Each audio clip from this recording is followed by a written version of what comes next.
Baldessai, and I am so excited to have a very special conversation today with author Betsy Gall. Betsy has written this book called The Illusion of the Perfect Profession, and it's marked up in my book right now intentionally because I've read it almost twice at this point, and I'm really excited to have this conversation. Betsy, how are you today? Hi, thank you so much for having me. I'm doing really well, thank you. Your book is says so much. We have September is Physician Suicide Awareness Day on September 17th, but the whole month is also suicide awareness for the general public. And it's so timely what you write about. It's so meaningful. It's so personal. Your book shares a lot about your personal life and how it all intertwines, the tragedy that you experienced along with your children. And I just want to first offer my condolences on the loss of Dr. Matthew Gall and all that you went through in your family. Oh, I thank you for that. That's very meaningful. I appreciate those kind words. And it hasn't been too many years, even, and you still were able to write this book, get the words out. And when I first look at your book, I really looked at the pictures of your family. And this is one of those things that talks about when you really never know who is struggling. And when I look at Matthew's picture with you and your beautiful family, I don't think I would have ever said, I could probably see he's struggling. And I think I have a pretty good EQ, emotional quotient, where I could pick up on that. On the outside of things looked happy. You also mentioned how life should have looked as being married to a physician, being on, quote, easy street. When did you realize that it's not easy street? Well, it was kind of early on. Matt had gotten through his residency program, and so I think those days are like really hard. So I didn't see those up close. Yeah. Um, but I think it really hit me when we had children, and I felt at many times like I was a single parent. He wasn't able to go to baseball games and do all the after school activities with our kids. Yeah. And that was fine. I mean, I could handle all of that, but it wasn't 50-50 in the parenting thing. And that's stressful. You had three little kids that weren't spaced out in terms of ages, 2 to 3 years apart, Yeah, mostly. Is that what yeah, it was? pretty much. That's a lot. That's a lot. And Matthew was very devoted to his profession. Very. Hours and hours. He'd bring the work home also, right?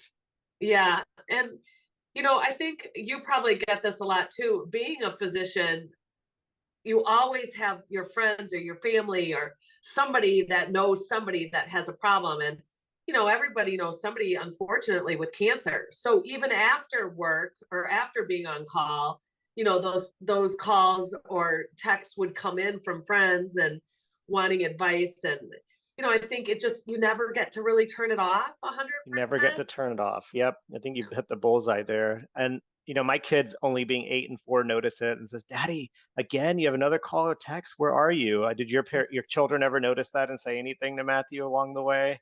Well, I feel like it was just kind of how they were raised. So they didn't really know any difference, to be honest with you. I will tell you later in his career, he got a scribe, and that helped. Ah, That really helped with the hours. He was able to get yes. home at a decent hour.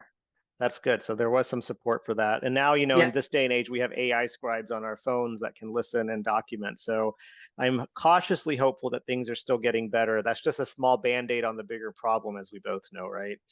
exactly. I also appreciate how you talk about all of the demands. Obviously, Matthews went through a lot from residency. You guys got married after the residency. I certainly can attest to residency. I was single at the time when I started residency, and then my now wife and I met. We were long distance, but it's hard maintaining any outside life. You're really kind of married to your profession. That's all you do.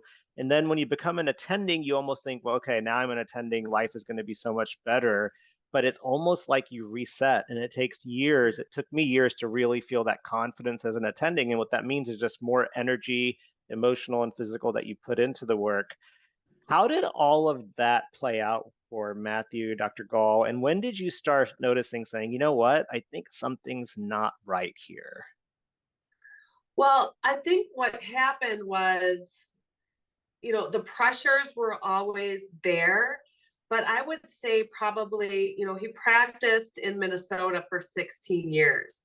And to be honest with you, it wasn't until probably the last 3 years that I saw the demands just really cranking up. I mean, the big one that sticks out to me was the threat of a hospital takeover. He was in a private practice, and he just really thought that he wanted more control over patient care. And that was, the group was kind of going through some turmoil with that decision. And I thought, my gosh, I mean, there's so much more to being a doctor than just taking care of patients. Now you have to worry about all of this outside stuff. And that's when I saw more of like kind of the cracks come in a little bit, to say, um, like I stated in the book, I've never been touched by suicide. I didn't know anybody that had died by suicide, not even a friend of a friend. And Matthew was a really happy guy, and he didn't show any signs of depression. I mean, now looking back, you know, hindsight's 2020. You can kind of Of try to course. pinpoint, like, we've all become investigators, and I'm like, well, maybe that or maybe that. But for the most part, he was a generally very, very happy guy. He did take on, um, you know, he had such a big heart that, like, when he lost patients, that was hard. And Right. that way, and I know he was good about compartmentalizing it sometimes, but I specifically remember a time when he came home after, I think I was like 36. I Yeah. just had Sophie, and he, said, I just saw a 36-year-old mother of three, and she, has terminal cancer, Betsy. And he just grabbed me and hugged me, and I thought, yeah, like, this is a lot to take on every day. And it just, that, losing his patience just took a little piece of his heart every time. And we're trained sometimes to say, well, don't get emotionally too attached to your patients, right? And I don't agree with that necessarily. It's impossible not to, right? And you can become very stoic and not process any of that. But he clearly was processing one way or another and capturing all of the emotions that come with that. Yeah. Yeah. He was very, he wore his heart on his sleeve. I like that. And those are the best doctors, in my opinion, honestly. Yeah. And taking on that a little bit more, I'm big on the human experience, the patient experience in medicine. And one of the things that, we see are family members of cancer patients or family members with those with severe illness, they do suffer also because they're witnessing the suffering. They're witnessing the Oh, patient's decline, and that's very hard.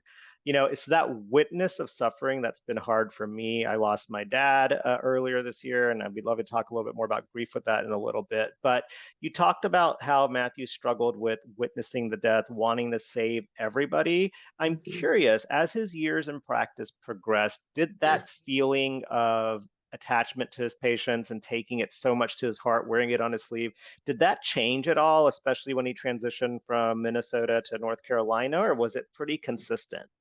It was pretty consistent. I would say he really cared all way up to the end. And even when we got to North Carolina, and I don't talk a ton about it in the book, but the job just wasn't a good fit. And he would lay in bed at night and just say, my patients, my patients. He cared so much about them and their care.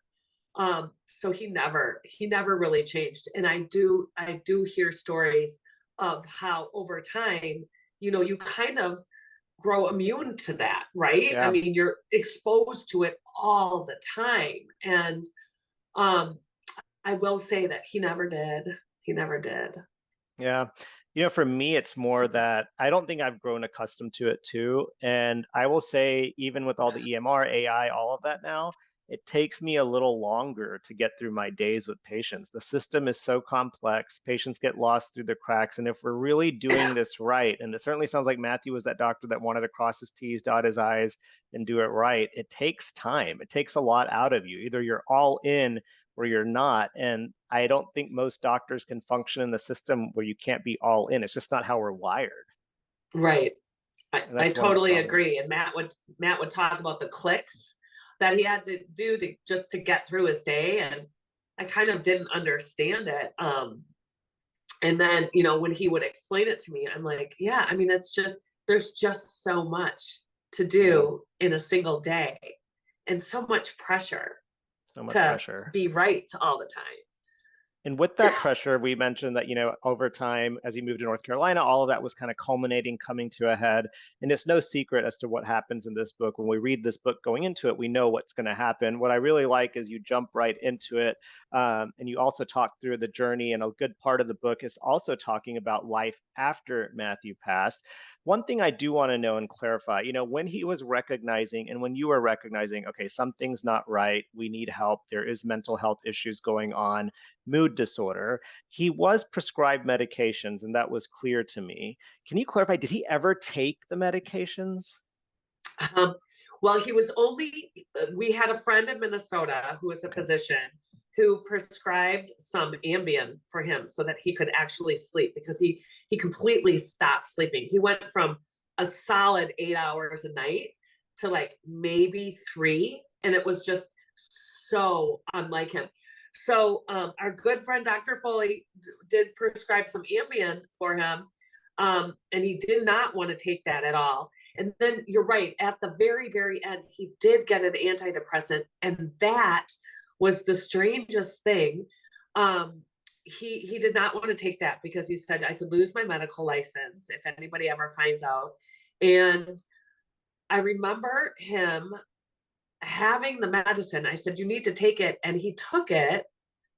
And I remember my mom had said to me, be sure he takes the medicine. I'm like, what are you talking about? So I asked him, did he take the medicine? And he stuck his tongue out and it was on his tongue. He He was didn't take pocketing it. it. Excuse me, I have a Wow. You're little. okay. No, no, you're Um, okay. Wow. so that Wow. he was very headstrong, and he really felt like he was going to lose his medical license That was the if he barrier. got help.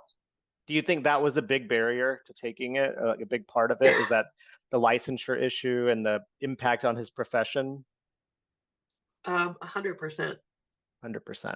So I was watching that Matt had about taking his medications is actually common in other professions. I was watching a documentary last week about airline pilots, and they do not seek help for mental health issues like depression, getting on medications, because they are fear that their certification and licensure and ability to fly will be compromised.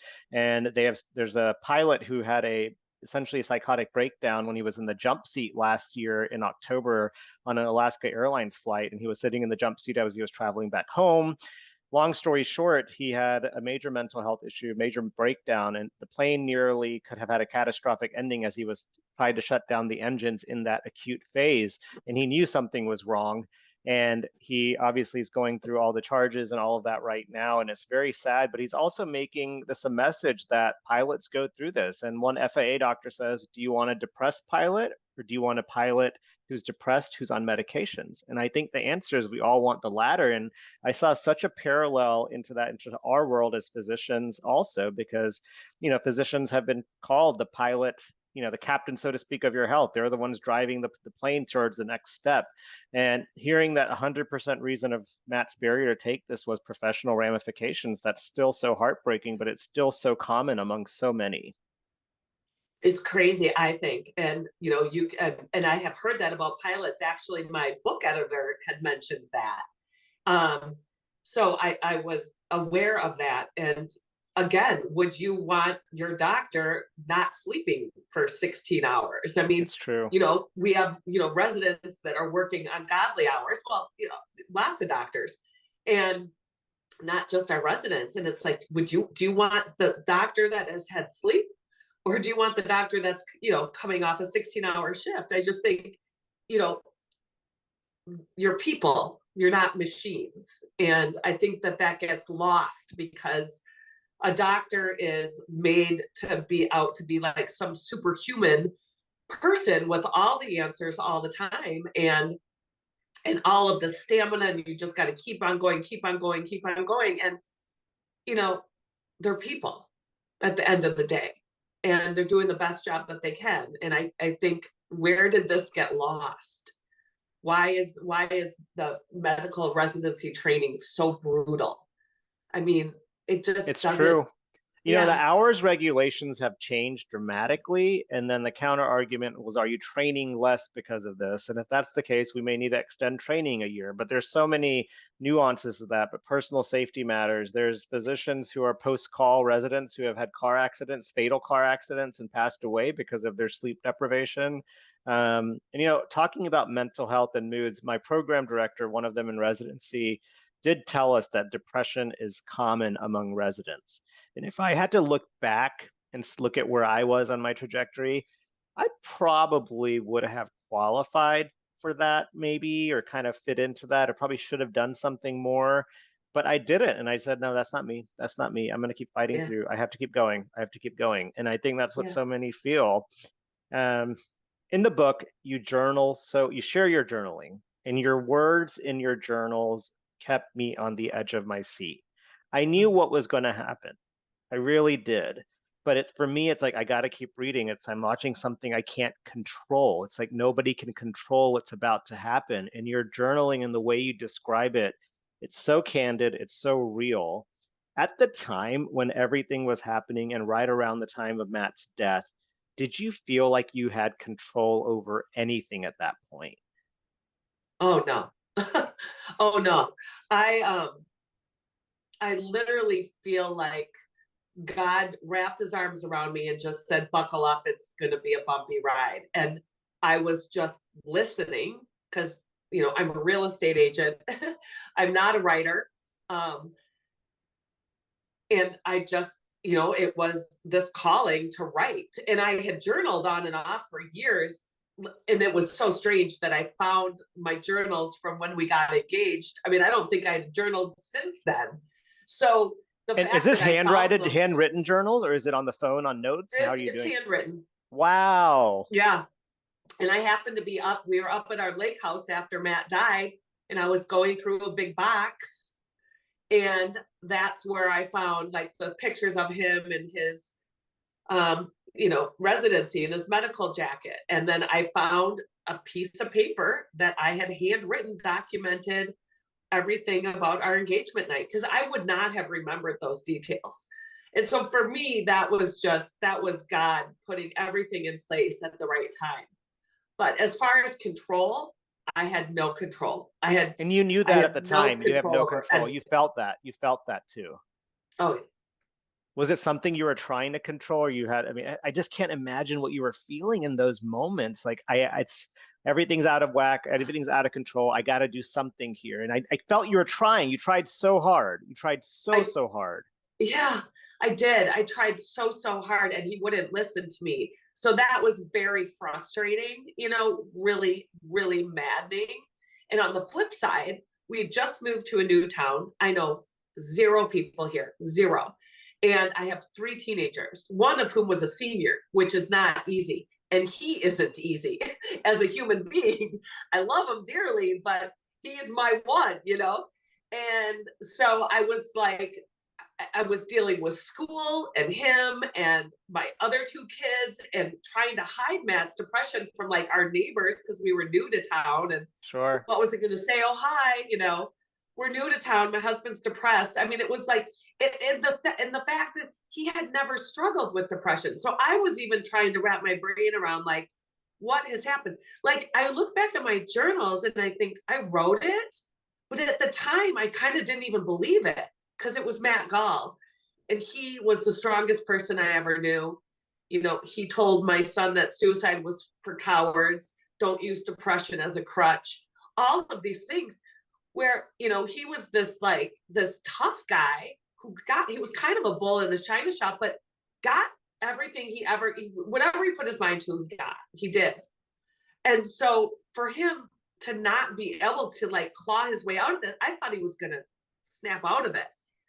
But I had absolutely no control over him.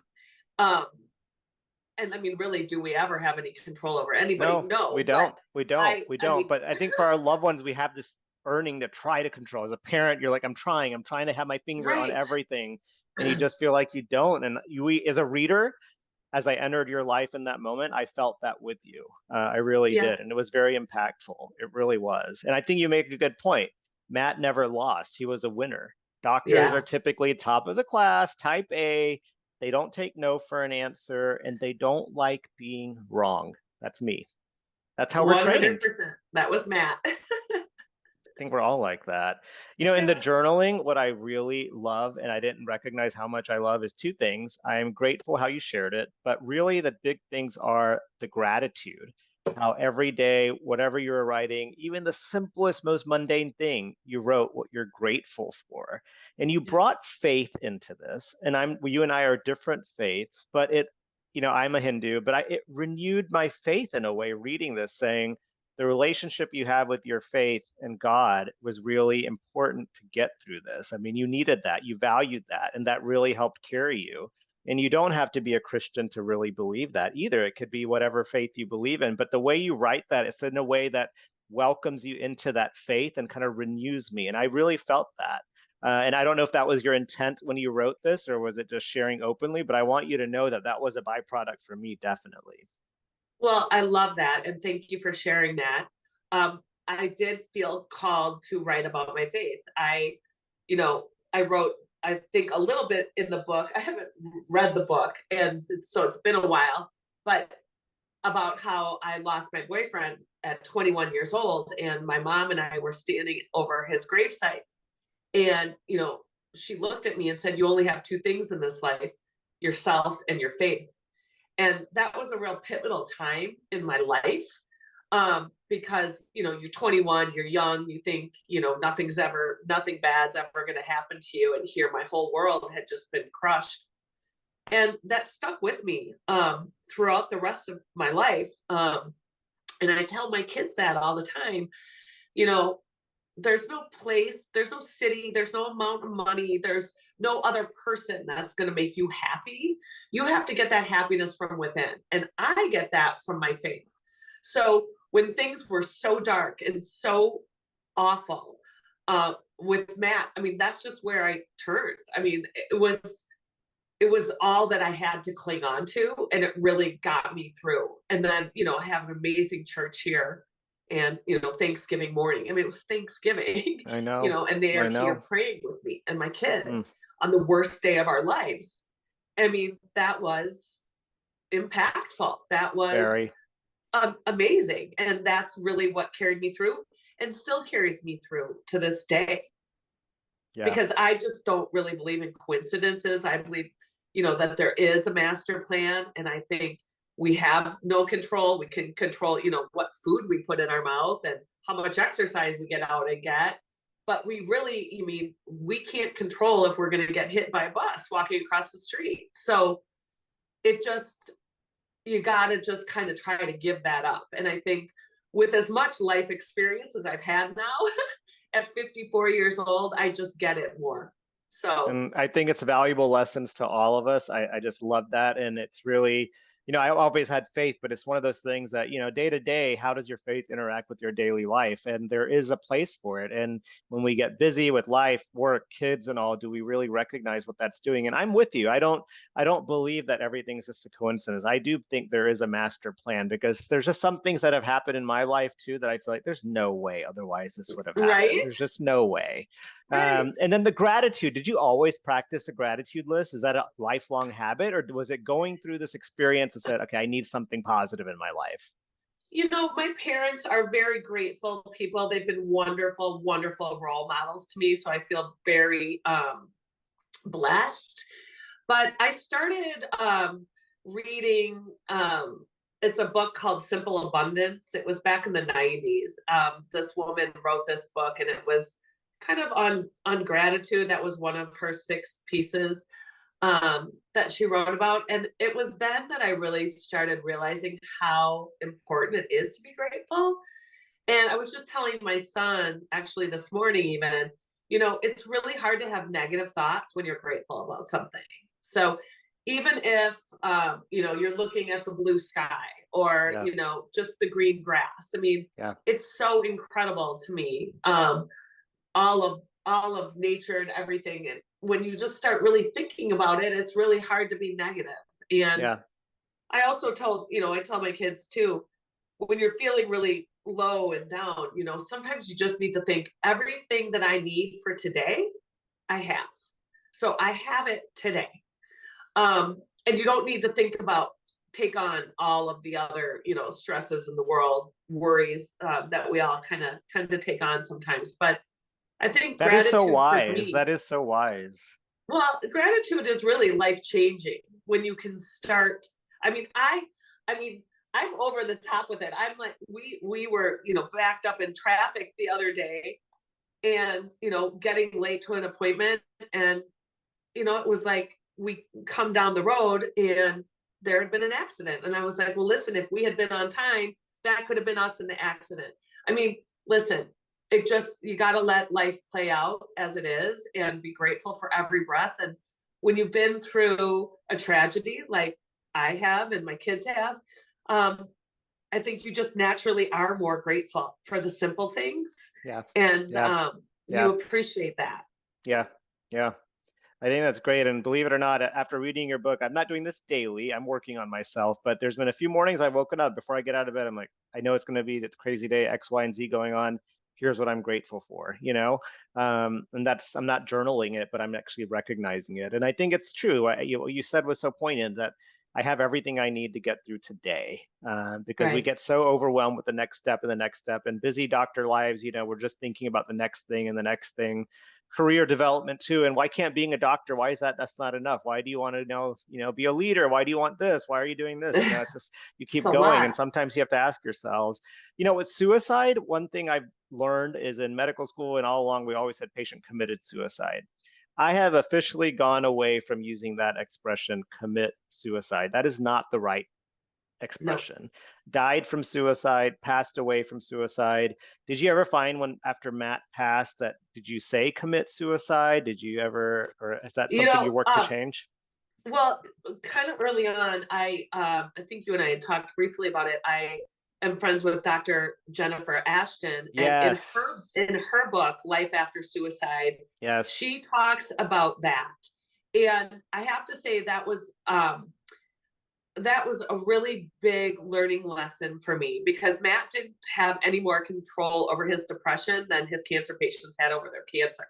He got depression and he happened to die from depression. He didn't commit a crime. And No. there is already so much stigma with suicide.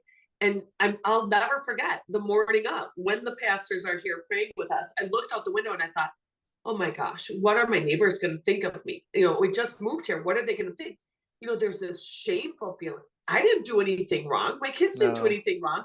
And Matthew just literally got sick, and it wasn't him. It wasn't really who he was as a person.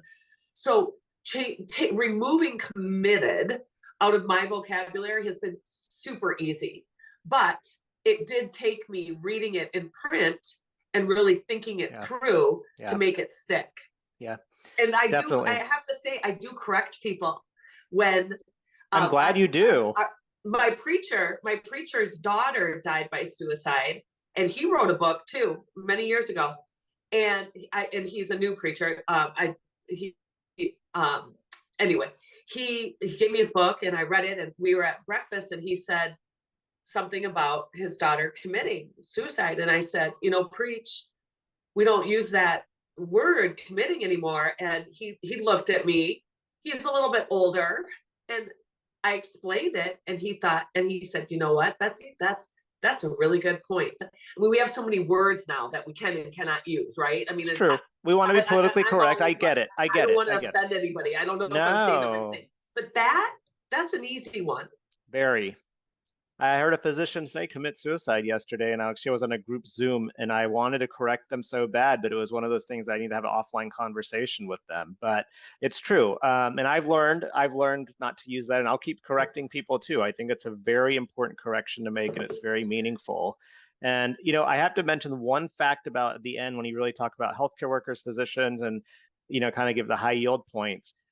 When you've talked with other doctors, the timing between the impulse of thinking that somebody wants to end their life and then actually doing it sometimes can be 3 to 5 minutes. It's a very short amount of time. And am I Yeah, interpreting that right? That's correct, right? That's what you learned through this, right? So I there's a have. strong impulse that comes with the degree of frustration, stress, illness is so high that when that impulse comes, it can be acted upon almost too fast that you Yeah. can't do anything about it. Right. Right. It's so scary. It is very scary, and that's my point here is that, how do we get to a point where we don't get to the tip of the iceberg and we can intervene sooner? I share my own journey about my own mental health journey, and I'm better for it for sharing it, and I hope more people can listen to it, and the work you do is so important. I do want to pivot a little bit and talk about grief as we start to wrap up. So I shared Sure. with you that I lost my dad in March of this year. He's our patriarch, very involved with my life, my children, lives about 10 minutes away from us. And when January 1st came this year, I would have never thought this is the year I'm going to lose my dad. And it's been a very impactful, very big loss. And I can't Yeah. compare saying I've lost my dad and it feels exactly what you compare. You can't compare your despair, but grief is grief is grief. Yeah. And through this journey, I've noticed that some of the people I would expect to rely on in my Yeah. life and be there for me have not been there to what I expect them to be or what I would reciprocate. And you Yeah. mentioned that in your book also, and Yeah. obviously maybe for different reasons, but the bottom line is at the bottom of the pyramid, they were not there for you. Yeah. And I appreciate you talking about that because not many people do, but I know it's happening in all of our lives. And do you have any advice for me, somebody who's grieving? And I probably am angry in the angry phase. I'm like, well, am I just being angry because of my grief, or am I really hurt and this was unacceptable and I need to move on from this? What do we do? Well, actually, I think it's okay for you to be angry. It's hurtful. It's really hurtful. I will say, next to my husband's death, losing my friends was very painful. And it took a lot of years, and I'm not kidding, a lot of therapy to get through that. Um, And is it so and much what as I losing them, or is it like they didn't acknowledge anything, or is it all of it? it was like I was dropped. I was dropped. And that's the other flip side of suicide. And maybe I was overly sensitive. I probably was in some You're allowed to cases, be. but you feel like people are looking at you, what she do, Matt and I were very open book. Like, we did not have a perfect marriage. I mean, I don't Who think anybody does? does, Who does? Who right? does? But I mean, so then you start thinking, oh, do they think, this or that? I mean, it's just, you can drive yourself crazy with the what ifs or what people think. And at the end of the day, I came to a couple conclusions. One, it's none of my business what anybody else thinks of me. And two, when I put my head on my pillow, I know my truth and God knows my truth. So that's really all that matters. And three, forgiveness is a gift that I give myself because, you know, Mm. it's like drinking poison, hoping the other person dies. I don't need that in my life. I don't. And so I'm almost 5 years out. I have completely forgiven those friends. You They're not have. in my life anymore. Okay. Some of them are in my children's lives, and I'm grateful for that. And my kids need that connection. Um, but it has been very hurtful. But I think as long as I can lay my head on my pillow at night knowing I did everything I could to save my husband, nobody lived in our house, as I don't live in anybody else's house. Yeah, So I'm not their judge and they're not my judge. I have my judge. you do. You So do. That's fair. yeah, you just got to kind of let it go. But it did take a lot of therapy. No, of course it does. It's just one of those things that you expect if somebody had a loss and I would be there for them 110%. And maybe I overdo it. I've been told that I sometimes expose too much or give too much sometimes, and you should be able to, but I expect that. And, my aunt at my father's funeral said, don't expect anything from anybody during this. Have no expectations. And I said, no, I can't accept that. But she's Yeah. wise. You can't have expectations for people during this. Yeah. Ultimately, it is going to be, there's so much that we have to do on our own, right? Through Yep. this journey Yep. to keep going. And it's like I said, I had to be clear. The grief I'm experiencing far different from yours, far different, but there are some parallels in that. And Oh, I there. had to bring Yeah. that up. Yeah, and it's not like a comparison thing. I mean, grief is grief. It comes Yeah. and it goes, and some days are better than others. And one day you're driving down the street happy, singing a song, and the next you're in tears. I mean, that's Yeah. just and it's personal for everybody. So Personal. Yeah. Yeah. yeah, No, thank you for sharing that as part of the story too. And lastly, you and I got connected through the Dr. Lorna Breen Heroes Foundation, and yeah, Dr. Breen's death still rattles me to the core. Now, Dr. yeah, Matthew Gall's death rattles me to the core because each story is so unique and so yeah, real. And as you said, we're all humans first. Your last line in the book, if I may, helping patients is why these people become doctors. I now feel it's time to help them. That is so impactful. That is just so impactful. I can't even tell yeah, you. And what are your plans these days moving forward? You know, with September being Suicide Awareness Month, Physician yeah. Suicide Awareness Day, what are your plans for advocacy at this point and to continue? Obviously, you wrote a book, but I can only imagine you're not stopped yet with this. No, I don't think I'll ever stop. I'm really fortunate to be engaged to a wonderful guy that supports Congratulations. this work, and my mission and what I'm doing. Because I often say, I don't know. I mean, it's kind of hard, right? I'm talking about my late husband a lot, and Of course, and it takes a big person to be able to deal with that. Um, but I do continue to speak all over the country. I speak to small physician groups, a big physician groups. It doesn't matter like where. I try to show up when I can. I always say that Corey and his team over at the Lorna Breen Heroes Foundation, they're doing the heavy lifting. they are. I love to support them. I support them financially. I was in DC with them back in, what was that, March, I Yep. think. And so I'm always available, to share my story. I'm not somebody that, is in Washington, speaking to Congress. I would do it if I was asked to do it, but I rely so heavily on them to do that type of work. Yeah. Yeah. Um, and I just share my story to add that personal aspect, and especially from the spouse of a physician, I can honestly say I understand what the families are going through, and it's a lot. And it's a It's a lot. lot. And I always just say, if we don't have healthy doctors, who's going to take care of us? Because we I've all said will need that a too. doctor. We all Yep. will need one. So, Absolutely. Well, you are a inspiration. I'm in awe of you. I normally don't get through books as fast as I did yours. You should have seen me read it. The way you and I have connected since then. I'm grateful to call you a friend and the time that you spent with me. And I hope we have an opportunity to meet in person one of these days. oh, we will. I'm sure of it. Thank you. Thanks for joining me, Betsy. Thanks for having me. I appreciate Okay. it.